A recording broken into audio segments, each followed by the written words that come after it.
Kamusta mga kaibigan? Ako si Lan ng #WalkWithLan. Ngayon, tanong ko sa iyo, be honest ha, ano yung isa na expense sa buhay mo na alam mong pwede mo nang ikat o bawasan ngayon? Mismo, pero hanggang ngayon, hindi mo pa rin ginagawa.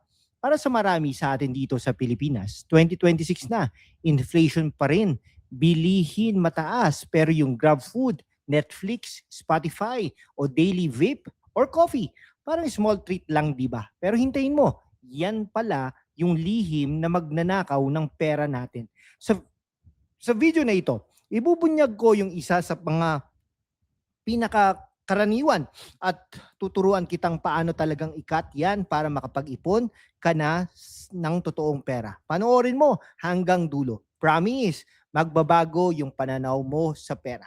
Alam mo ba, noong 2025, ayon sa TransUnion study, halos kalahati ng Pinoy nagbawas ng discretionary spending like dining out at travel. Pero 25% pa rin ang hindi nagka-cancel ng digital subscription kahit unused. Bakit? Kasi parang maliit lang naman. 199 pesos for Netflix, 149 pesos for Spotify, 300 pesos weekly Grab Food. Pero pag pinagsama, 3,000 to 8,000 kada buwan. No? Ako mismo, dati, may Netflix, Disney Plus, View, plus almost daily food delivery. Meron pang Spotify. Akala ko reward ko yon after work. Pero na-realize ko, yung pala, yung dahilan bakit hindi ako makapag-ipon para sa emergency fund o pangarap na gadgets para sa negosyo. Pero, alam nyo, yung Netflix, for example, di ba? Instead na mag-sine ka, na mahal naman, sobrang mahal, okay, di dun na lang, di ba? Parang ganon, di ba? Okay. Ngayon, ang isa sa pinakamalaking expense na pwede mong ikat, pero marami pa rin hindi, mga subscription services at food delivery apps. Bakit ito? Sa Pilipinas, madalas binge watch tayo sa phone dahil sa init o traffic. Grab Food, Shopee Food, convenience, lalo na sa work from home o night shift. Pero sa 2026, average Pinoy household nag-spend ng 4,000 pesos monthly sa ganito base sa common reports. Iba pang halimbawa, vape, juice, daily milk tea, 150 times 20 days. That's 3,000 pesos o unused gym membership. Tanong natin, ilang beses mo nang sinabi sa susunod na buwan na lang i-cancel? Heto ang totoong plano na ginawa ko at effective sa maraming Pinoy. Listahin lahat. Buksan ang GCash, Maya, credit card statement. Tignan ang recurring payments. Piliin ang hindi kailangan. Tanong, ginagamit ko ba ito weekly? Kung hindi, cancel. Paano sa app mismo? Madali lang. I-unsubscribe. Okay piliin ang hindi kailangan.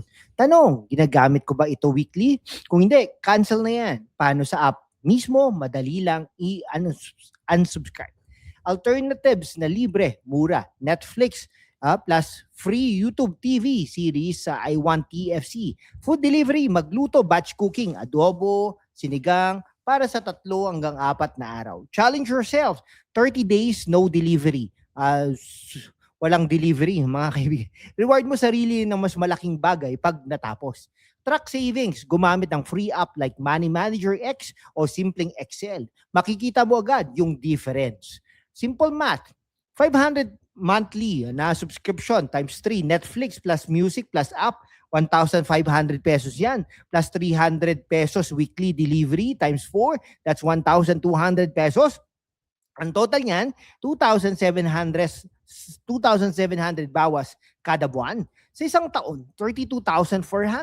Pwede na mag-down payment sa motor, emergency fund o invest sa MP2 Pag-ibig. Pag pinutol mo yan, hindi lang pera ang naisave, oras mo rin, stress mo at future mo. Maraming Pinoy na nakaahon sa utang dahil sa ganitong maliit na desisyon. Ikaw rin, pwede. Hindi mahirap, kailangan lang ng tapang at disiplina. Ikaw ang may control sa pera mo, hindi yung mga app. Ngayon, ikaw naman, ano yung expense na yan, mga kaibigan?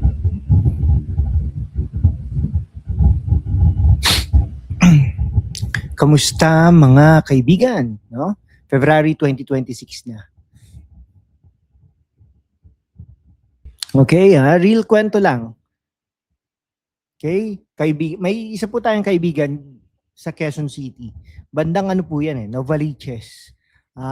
Minimum wage earner po yan. Pero alam niyo po ba, nakakakat po siya ng 6,000 pesos monthly sa delivery at sa mga subscriptions. Yung mga nabanggit po natin, Spotify, Netflix, Disney Plus, at kung ano-ano po ba. Ano-ano pa. Ginamit sa Pag-ibig MP2. Ngayon may 50,000 pesos na. Isa pang OFW wife, asawa po yan ng OFW, nasa abroad yung asawa niya. Nag-cut po ng mga subscription para mas malaking remittance sa anak. Naka-build ng emergency fund in 8 months. Challenge ko sa'yo, 30 days cut challenge. I-comment mo na ngayon, challenge accepted. Ano yung expense mo? Follow up sa community tab ko next month kung sino ang magsasucceed.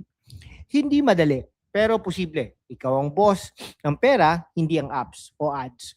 2026 na, palang magsisimula. Gawin natin taon ang smart choices. Kung naka-inspire, like, share sa family group chat at subscribe para sa susunod. Paano mag-ipon? 100,000 kahit sa 2026 economy. Kayang-kaya yan.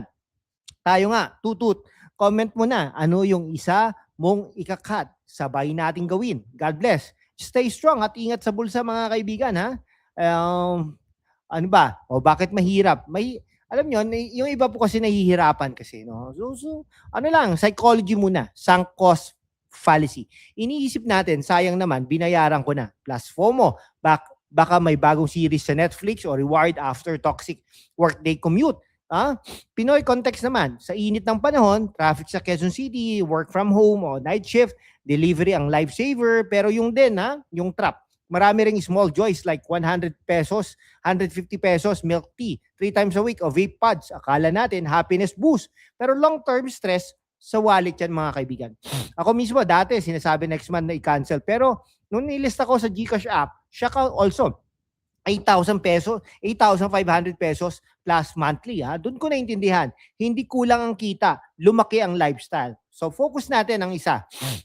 Subscription and food delivery mga kaibigan. Bakit to top? Digital subs, no? Subscription. Netflix 199 pesos to 549 pesos. Disney Plus, YouTube Premium ad-free pero 169 pesos plus yan.